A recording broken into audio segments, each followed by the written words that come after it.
Harbour मार्गावर रेल्वेचा खोळंबा झालेला पाहायला मिळतोय। पनवेलवरून सीएसएमटी कडे जाणारी रेल्वे जीटीबी ते वडाळा दरम्यान गेल्या 20 मिनिटे उभी आहे। सिग्नल न मिळाल्याने रेल्वे जीटीबी ते वडाळा दरम्यान उभी आहे। हार्बर मार्गावर रेल्वेचा खोळंबा झालेला आहे, वाहतूक थांबलेली आहे 20 मिनिटे। या ठिकाणी पनवेलवरून सीएसएमटी कडे जाणारी रेल्वे जीटीबी ते वडाळा दरम्यान गेल्या 20 मिनिटे उभी आहे। त्यामुळे आता आज रविवार आहे, मात्र गर्दी नसल्याने या ठिकाणी प्रवाशांची गर्दी नाहीये, मात्र सिग्नल न मिळाल्याने रेल्वे जीटीबी ते वडाळा दरम्यान उभी आहे।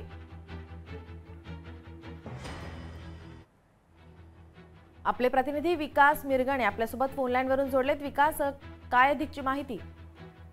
हार्बर मार्गावरून रेल्वेचा खेळ खंडोबा झाल्याचे दिसून येते। पनवेलवरून जे सीएसटी कडे जाणाऱ्या रेल्वे जे आहेत त्या दरम्यान गेले 20 मिनिटे जे आहे रेल्वे स्थानकामध्ये उभे आहेत, त्यामुळे प्रवाशांचे मोठ्या प्रमाणात हाल होत। आज जरी रविवार असल्यामुळे पण मात्र आज प्रजासत्ताक दिन असल्यामुळे जे चाकरमानी आणि जे शासकीय अधिकारी कर्मचारी जे आहेत ट्रेनने आज प्रवास करत होते त्यांना मात्र जो फटका आहे तो मोठ्या प्रमाणात दिसताना दिसून येते। कारण 20 मिनिटांपेक्षा अधिक ते कुर्ला, चेंबूर या ठिकाणी रेल्वे जी आहे ती उभी आहे, मात्र सिग्नल मिळत नसल्यामुळे सर्व प्रवाशांचे मोठ्या प्रमाणात हाल होताना दिसून येत आहेत।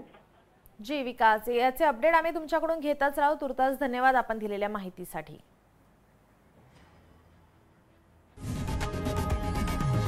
लोकशाही मराठी ऐका, पहा, जागरूक रहा।